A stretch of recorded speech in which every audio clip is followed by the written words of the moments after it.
Deuteronomy 11. Love the Lord your God, and keep his requirements, his decrees, his laws, and his commands always. Remember today that your children were not the ones who saw and experienced the discipline of the Lord your God, his majesty, his mighty hand, his outstretched arm, the signs he performed, and the things he did in the heart of Egypt, both to Pharaoh king of Egypt and to his whole country. What he did to the Egyptian army, to its horses and chariots, how he overwhelmed them with the waters of the Red Sea as they were pursuing you, and how the Lord brought lasting ruin on them.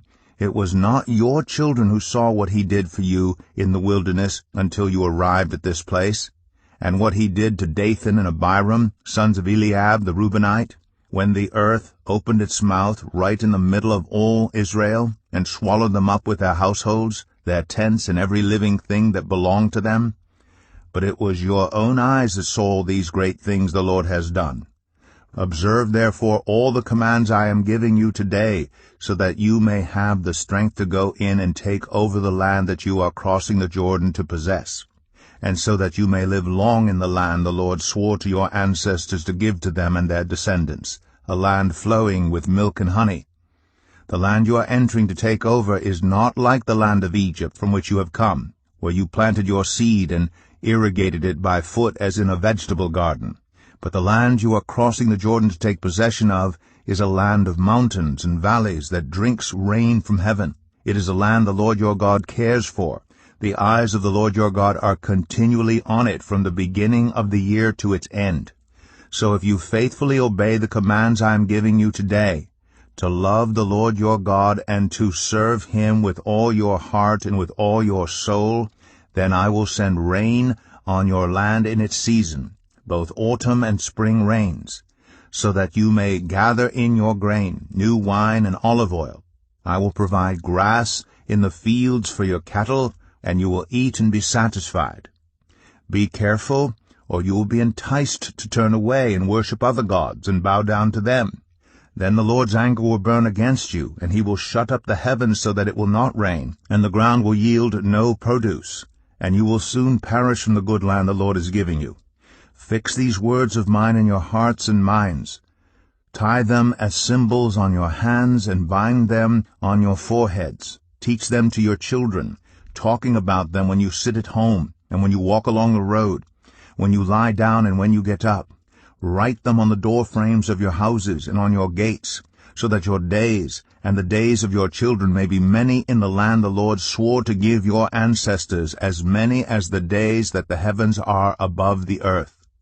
If you carefully observe all these commands I am giving you to follow, to love the Lord your God, to walk in obedience to him, and to hold fast to him, then the Lord will drive out all these nations before you, and you will dispossess nations larger and stronger than you.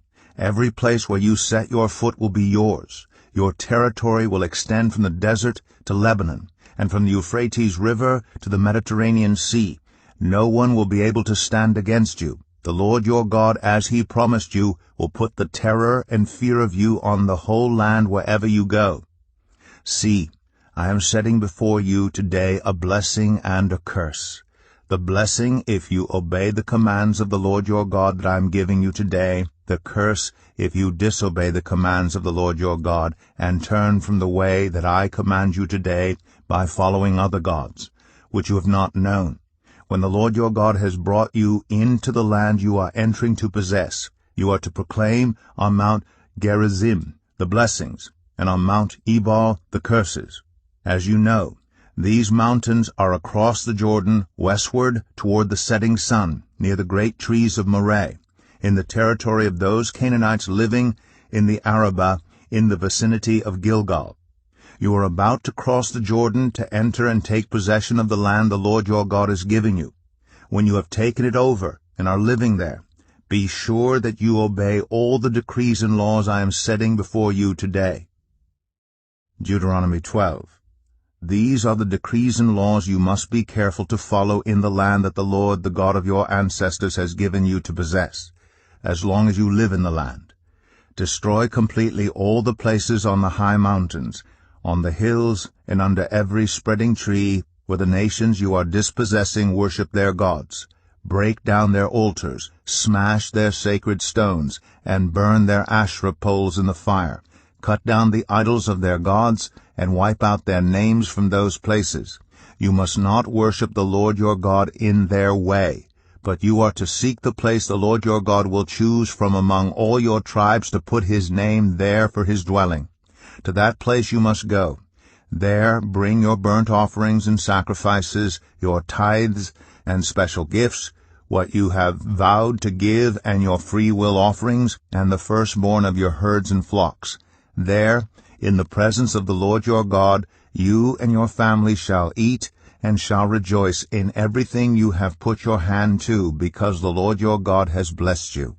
You are not to do as we do here today, everyone doing as they see fit, since you have not yet reached the resting place and the inheritance the Lord your God is giving you. But you will cross the Jordan and settle in the land the Lord your God is giving you as an inheritance, and he will give you rest from all your enemies around you, so that you will live in safety. Then to the place the Lord your God will choose as a dwelling for his name, there you are to bring everything I command you, your burnt offerings and sacrifices, your tithes and special gifts, and all the choice possessions you have vowed to the Lord. And there rejoice before the Lord your God, you, your sons and daughters, your male and female servants, and the Levites from your towns, who have no allotment or inheritance of their own. Be careful not to sacrifice your burnt offerings anywhere you please. Offer them only at the place the Lord will choose in one of your tribes, and there observe everything I command you. Nevertheless, you may slaughter your animals in any of your towns and eat as much of the meat as you want, as if it were gazelle or deer, according to the blessing the Lord your God gives you. Both the ceremonially unclean and the clean may eat it, but you must not eat the blood. Pour it out on the ground like water. You must not eat in your own towns the tithe of your grain, and new wine and olive oil, or the firstborn of your herds and flocks, or whatever you have vowed to give, or your freewill offerings or special gifts. Instead, you are to eat them in the presence of the Lord your God, at the place the Lord your God will choose, you, your sons and daughters, your male and female servants, and the Levites from your towns, and you are to rejoice before the Lord your God in everything you put your hand to. Be careful not to neglect the Levites as long as you live in your land. When the Lord your God has enlarged your territory, as he promised you, and you crave meat and say, I would like some meat, then you may eat as much of it as you want. If the place where the Lord your God chooses to put his name is too far away from you, you may slaughter animals from the herds and flocks the Lord has given you, as I have commanded you. And in your own towns you may eat as much of them as you want. Eat them as you would gazelle or deer. Both the ceremonially unclean and the clean may eat. But be sure you do not eat the blood, because the blood is the life, and you must not eat the life with the meat. You must not eat the blood. Pour it out on the ground like water. Do not eat it, so that it may go well with you and your children after you, because you will be doing what is right in the eyes of the Lord. But take your consecrated things and whatever you have vowed to give, and go to the place the Lord will choose. Present your burnt offerings on the altar of the Lord your God, both the meat and the blood. The blood of your sacrifices must be poured beside the altar of the Lord your God, but you may eat the meat. Be careful to obey all these regulations I am giving you, so that it may always go well with you and your children after you, because you will be doing what is good and right in the eyes of the Lord your God. The Lord your God will cut off before you the nations you are about to invade and dispossess. But when you have driven them out and settled in their land, and after they have been destroyed before you, be careful not to be ensnared by inquiring about their gods, saying, How do these nations serve their gods? We will do the same. You must not worship the Lord your God in their way, because in worshiping their gods they do all kinds of detestable things the Lord hates. They even burn their sons and daughters in the fire as sacrifices to their gods.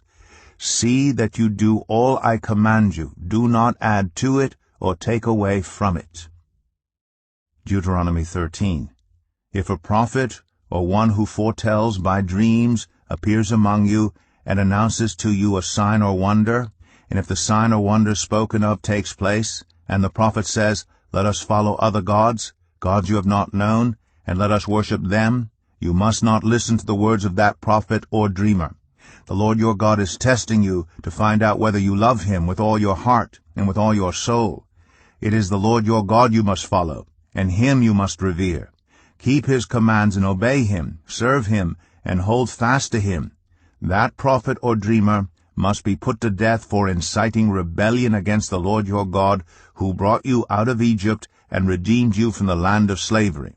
That prophet or dreamer tried to turn you from the way the Lord your God commanded you to follow. You must purge the evil from among you.